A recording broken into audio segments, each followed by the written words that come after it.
I'm me, you're you, and this is Wiggly's Book Club, episode 014.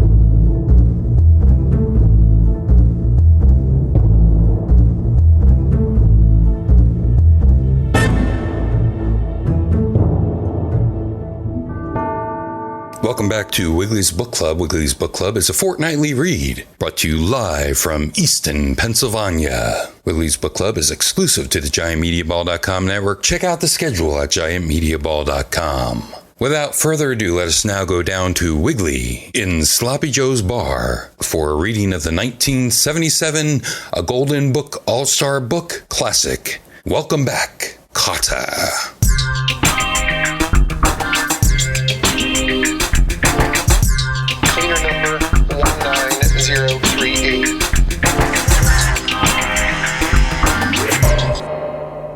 Okay, let's see. Alright, let's see. Alright, I don't know how today's reading's going to go. This is kind of weird. I've never read these books before. They were 59 cents, and I think they're definitely very long. A lot of words, but you might have think they were comic books because I actually picked them up on the comic stands, and they used to have these spattered in. Today I'll be having some Diet Dr. Pepper here. Maybe about a shot and a half of Captain Morgan's tattoo.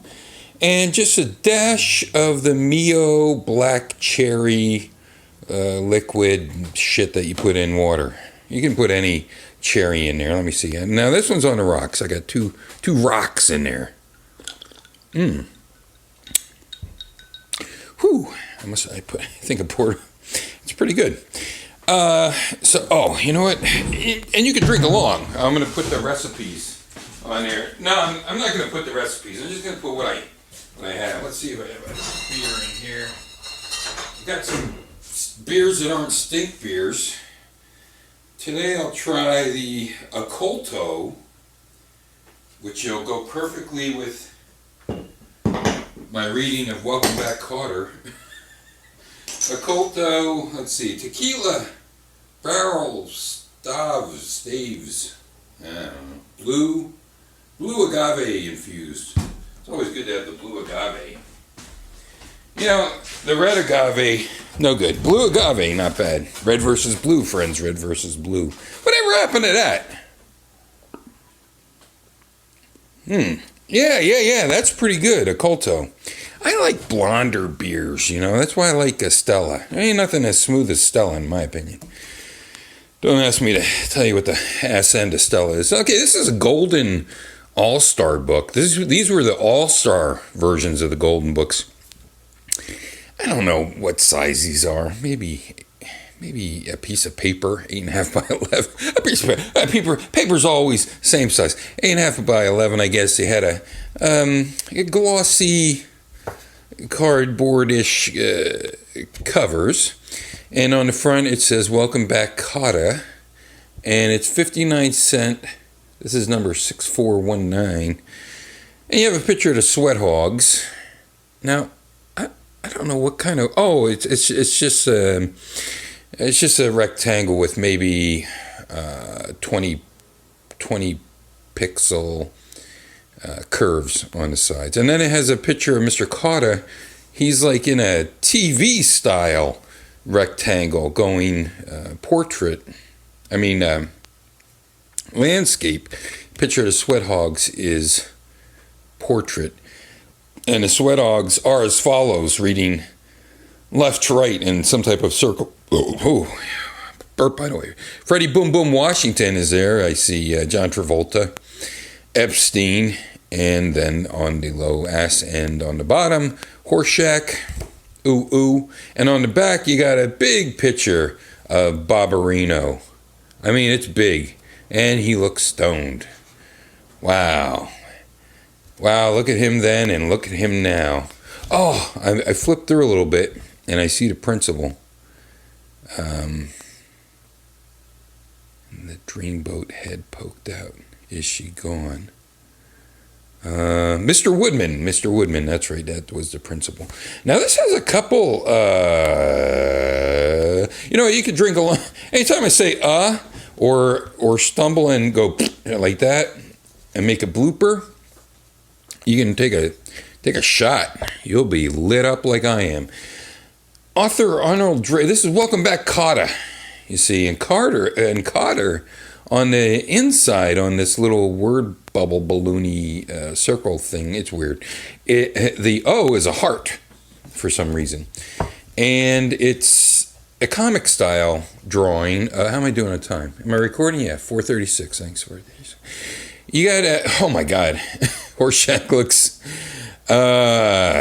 really weird, and Horseshack Epstein, Bob Areno, and Boom Boom Washington, and Mr. Kotter on the other side. They're looking at, I don't know if they're hamsters. I guess they're hamster gerbils, or they're giant gerbils, I think, even though they're supposed to be hamsters. Golden Books Western Publishing Company Incorporated, Racine, Wisconsin, 1977. Walper Organization, Inc., and the Comac Company, Inc., all rights reserved, printed in USA. Golden Press. USA Golden Press. Interesting. It's sort of like the Canon, except this one, they're both spelled the same. Golden Press and the Golden All-Star Book are trademarks of Western Publishing Company, Inc. This one is we're going to read the first story here, I guess, which is called Julie versus the Gerbils. Okay, the Gerbils, except they're huge. You definitely would not be able to stick these up your butt if that's your persuasion, which is horrible and ugly and yeah. I need a drink after that. Thinking about that, I didn't think of it. Thankfully, I just said it and thought of the saying. Oh yeah, that's not bad. Actually, then I thought about it after I said I didn't think about it. Illustrations by Jack Sparling. The contents on page 2. Julie versus the Gerbils. 13. Kotter's pet. Now, why? He has gerbils and then he's going to get a pet. Don't you think those gerbils are pets? What are they, food for his pet python he's going to get? And then 22 is Dreamboat Woodman. Now, I'd rather skip the 22 Dreamboat Woodman, but sometimes you have to go out and buy these books and read them. I don't want to spoil the whole book for you. If I do that, then it isn't Wiggly's Book Club. Julie versus the Gerbils. Wouldn't that be funny? That would be. Julie versus the Gerbils. Oh my God, I might need my magnifying glass again. This microphone's in a weird place. All right. Holy Christ. I better take a little swig of a Colto here. Mm-hmm. No pipe or cloves cigars today. There's a tide in the affairs of men. Kotter said, as he sat on the couch correcting essays, which taken at the flood leads on to fortune. Shakespeare? Julie asked. She was squinting at a sketch of a Polynesian ceremonial mask she was making for her graduate social studies course. Sweat hog essays remind you. Sweat hog essays remind. I can't wait till I do. I already did Kotter, but I didn't do it like him. Sweat hog essays remind you of the immortal bard. This one by Juan Epstein does. Listen, I love to raise animals. I've got a gerbil family. That's just like my real one, except they are not half Puerto Rican, half Jewish. Mama gerbil is always worrying about her kid, and Papa gerbil looks mostly like he's reading the papers, except when the kids act up, and then he swats them a couple of good swats. Swat. Run the S pattern, swat. Which is just like my papa, except when he swats me, I am practically always innocent, except sometimes when I ain't. That was my impression of Kotter imitating imitating Epstein. What did he call him? What did he call himself? Because he always mentioned that he was Puerto Rican and Jewish. Oh, man, I can't remember now. You're probably all yelling at your television. Just one of those poetic phrases reminds you of Shakespeare, Julie puzzled. It's not the language I'm talking about, Kotter said. Thank goodness. I thought I was developing a tin ear. It's Shakespeare's advice to grab opportunity at its crest. Epstein announces an interest in the development of the gerbil family structure. If I encourage that interest in animals, it may develop into a greater concern for humans. Kotter, if you can get a sweat hog to display social responsibility, you could cop a Nobel Prize. Animals can work wonder on a young boy's heart. Also on the this is hard. Also, I wish I had color coding. Also on the family furniture, Julie said, blowing eraser crumbs from her sketch. Gerbils, especially in building nests and sofas. Wait, who's saying this? Oh yeah. Gerbils specialize in building nests and sofas. They also multiply faster than rabbits, and they look like rats. The last she said with a shudder. That is prejudice, Gabe snorted. Minks are rodents too, but no woman ever called her mink coat a rat. A rat fur. Some other people did, I'm sure. And speaking of that, did I ever tell you about my cousin, the mink cutter? He always talked about his family and the stories about his family because he was a habitual liar. Yes, Julie lied. She's a liar too. Yes, Julie lied in an attempt to see if it would slow him down any. It didn't. His name was Sherwin, but the family called him Kotter. Julie winced. It's an improvement over Sherwin, but just barely, she said. Anyway, Mrs. Kotter made mink coats. Mrs. Kotter was always griping that he made mink coats for everybody's wife except his own, day and night, till she drove him up the walls. Finally, he comes home one, day, I got 50-50. Comes home one night with a big box. Here's your mink, he says. I don't know who it's supposed to be Kotter. I don't know. Here's your mink, he says. She unwraps it in a wave of passion, and there it is. He's still talking. A gorgeous and perfect in every way, in every detail, 2-inch mink coat. Wear it in good health, he laughs nastily. She says nothing. Later at dinner, he sits down to a plate containing a pea-sized meatball and 2 strands of spaghetti. Eat hearty, she says. I'll bet he gave her a full-size mink coat after that. Yes, Kotter nodded. And she gave him king-size indigestion. Sometimes a trip there is better than the payoff. I don't think I ate dinner. A little bit of that, a little bit of this.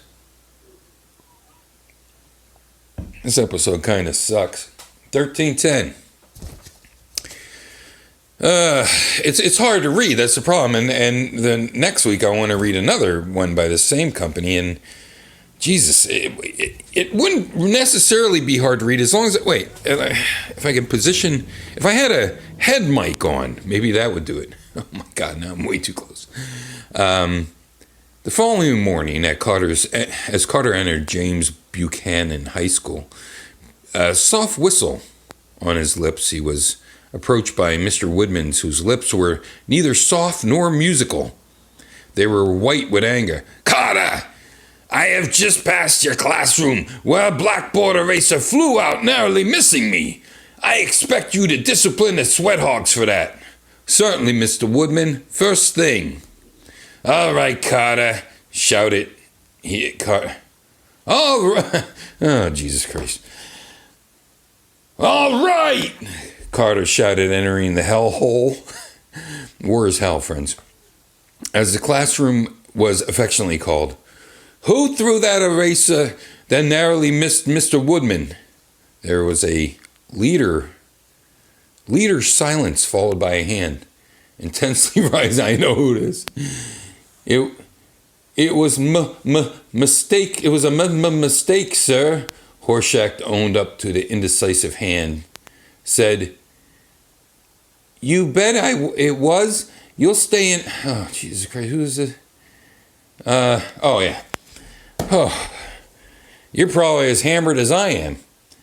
You bet it was. You'll stay an hour overtime. Kotter said, drawing 3 concentric chalk circles on a blackboard.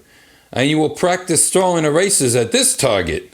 I don't want to ever hear about you missing another golden opportunity like that. Barbarino slapped his thigh in loud appreciation of the joke. Beautiful, Professor, he howled.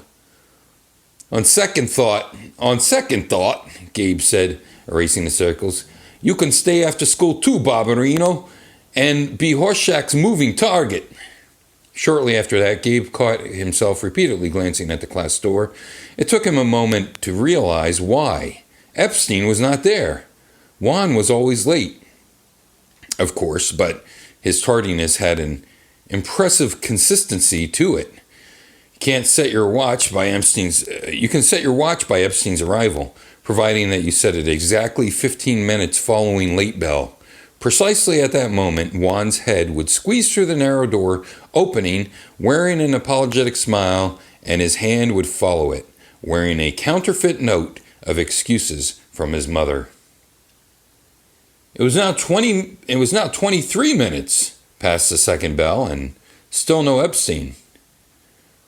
The skein of consistency had been broken. Jesus, who was this written for? By the way, the sweat hogs. You understand what the sweat hogs are supposed to be. They're supposed to be what we called speds, the special ed kids. It was not right for us to call them speds. I did not realize until maybe I realized that it was a bad name. Because I didn't understand what it meant. I just thought that they were in a certain classroom and you called them speds. I didn't know, because some of them, looked like, if you look at Welcome Back Kotter's classroom, I don't know, you got Barbarino, you got everybody. You don't know that they're not at the same level of reading or writing or scholastic, their grade that they should be in, because they talk stupid in slang, but they talk just as stupid in slang as anybody else in the school. So, whatever, like that. Okay, how am I doing on time? 17:37. Let's see. I'm not going to finish this. I won't even finish the first story. Holy mackerel. Oh my goodness. Julie's all mad. 14. What? I think I said this goes to 22. Oh no, it goes to the end. It goes to the end. Oh, spoiler alert, the end. It goes to 12. Okay, where am I? Let's see. Yeah, I know Epstein didn't come in. And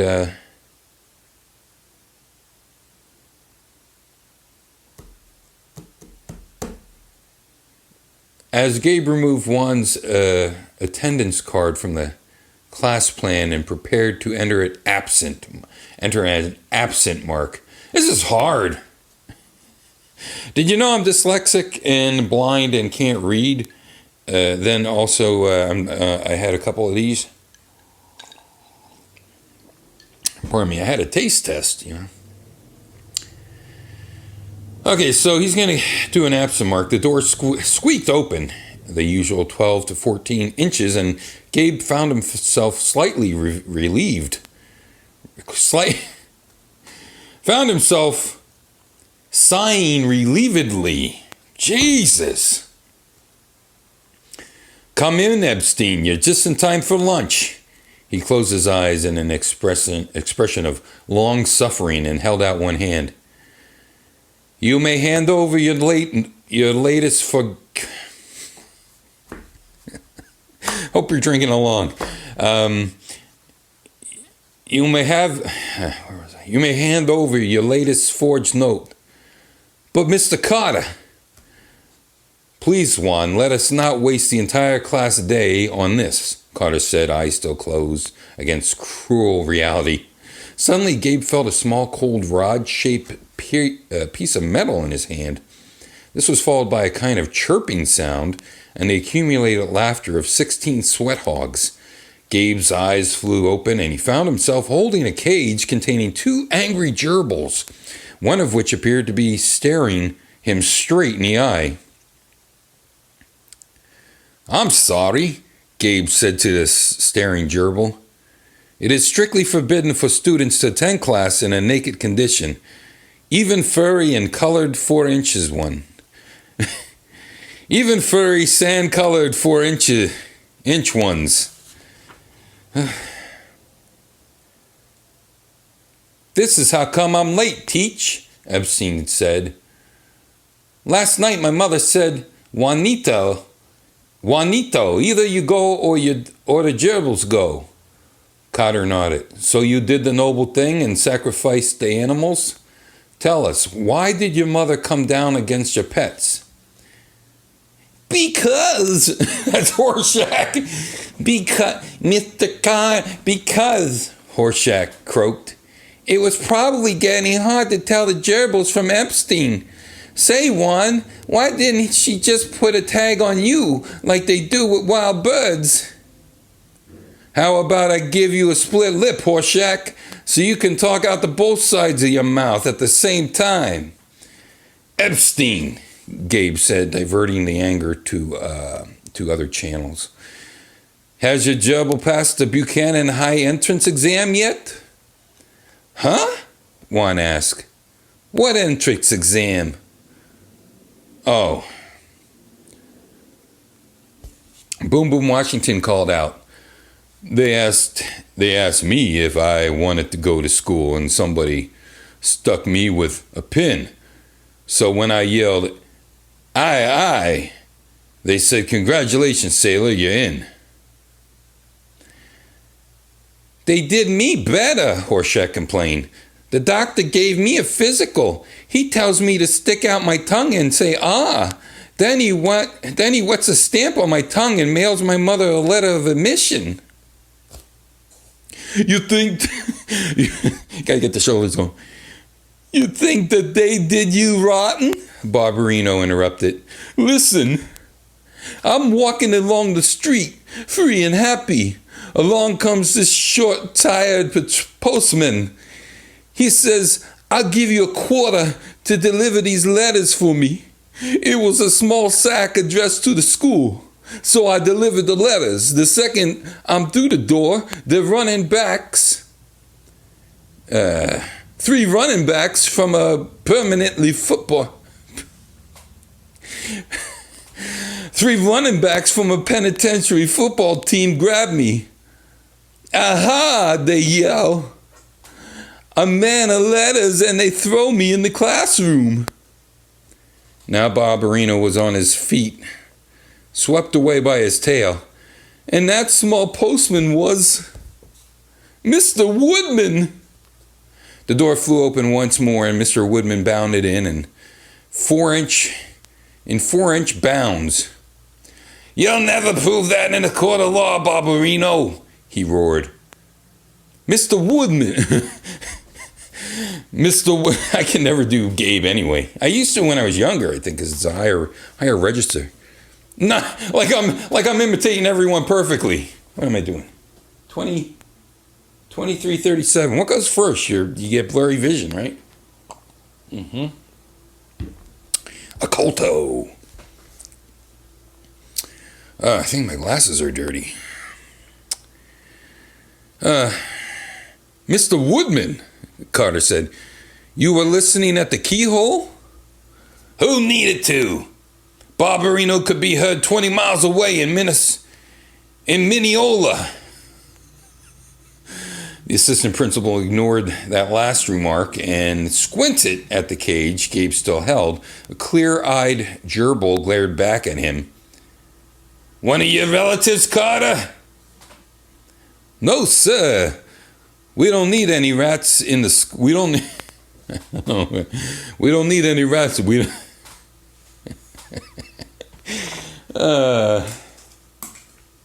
I gotta listen. I gotta bring up YouTube and listen to that. We don't need any rats in the school. Wait, how does God talk? Oi! Come on, my schmetzer. We don't need any rat. We don't need any rats in the school. They're not gerbils, they're rat. They're not rats, they're gerbils, Epstein muffled. Gerbils are cleaner, less violent, and practically as smart as rats. As a rat, which is very smart.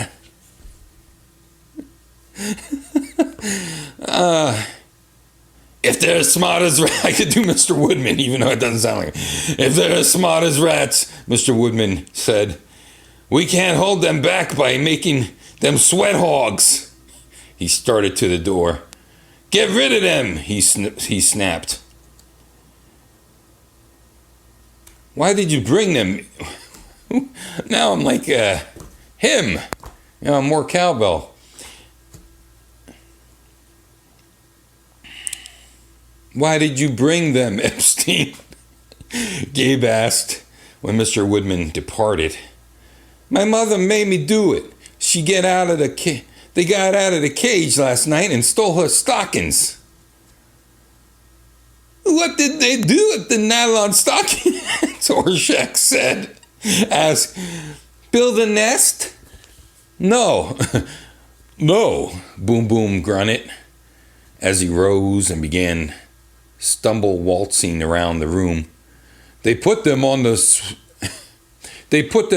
and I can't fucking see.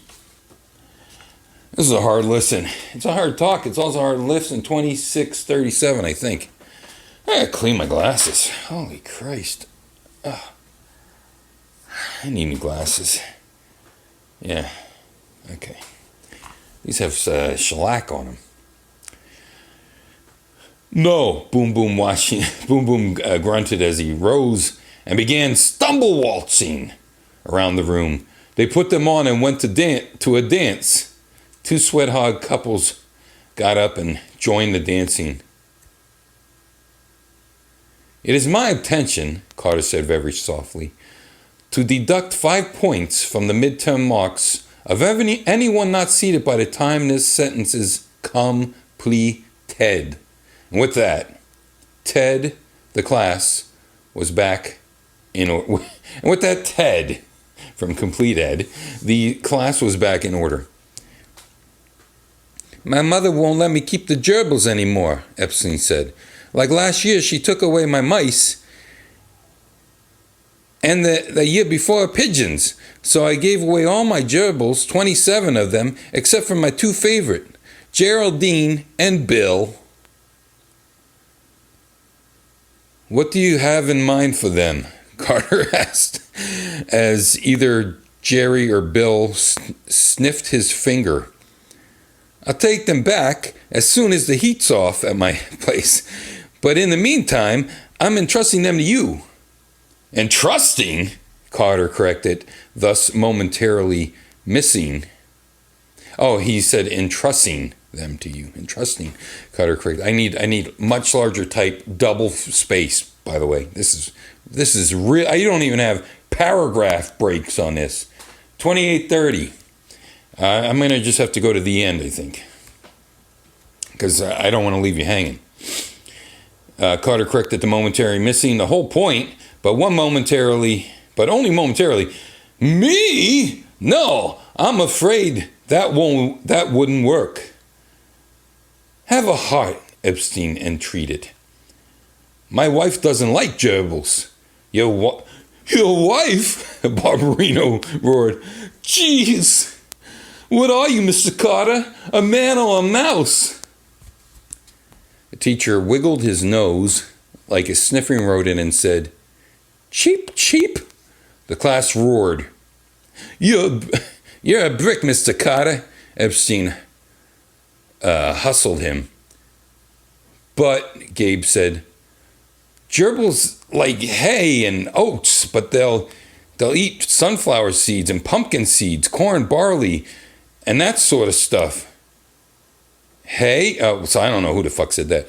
Hay? Kotter gasped. Well, we'll get you hay, Barbarino said. For hay's a jolly good fellow, Horshack sang. The entire class joined in on the second line. For hay's a jolly good fellow. The door flew open again, and Mr. Woodman bustled in again. What's going on here?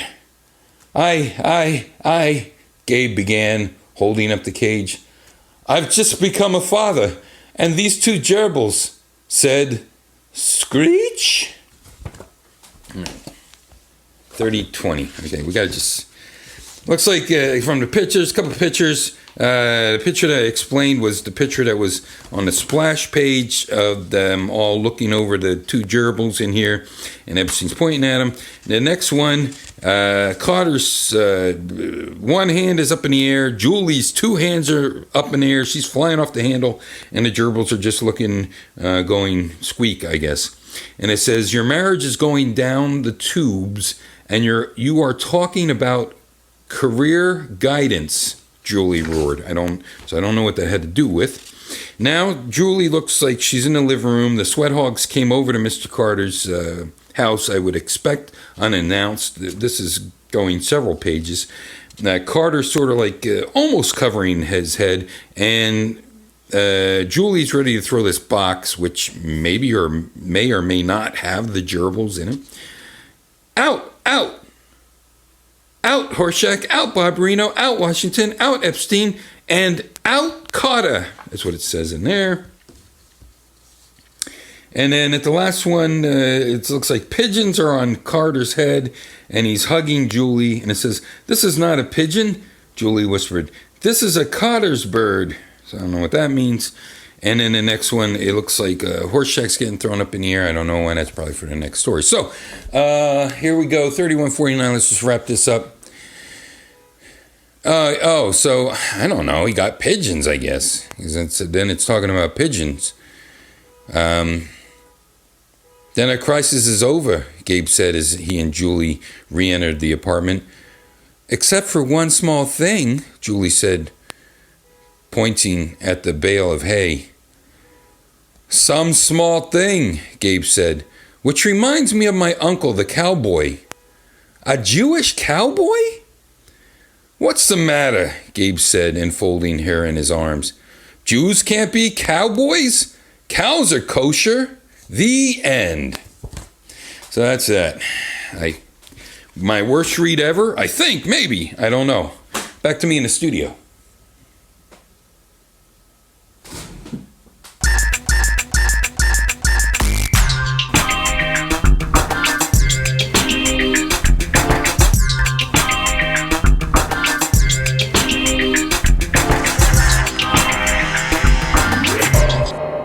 We hope that you've enjoyed tonight's reading of a Golden Book All-Star Book Classic, Welcome Back Kotter. To own your own copy, send a self-addressed stamped envelope to Vinnie Barbarino, care of Mr. Woodman, James Buchanan High School, New York, New York, 1202120. The management would also like to apologize. Tonight's super secret surprise celebrity guest, Juan Epstein, cannot be on the show tonight. His mother sent me a note. For Wiggly and the entire cast of Wiggly's Book Club, I'm Wiggly. And remember, kids, RIP. Reading is fundamental.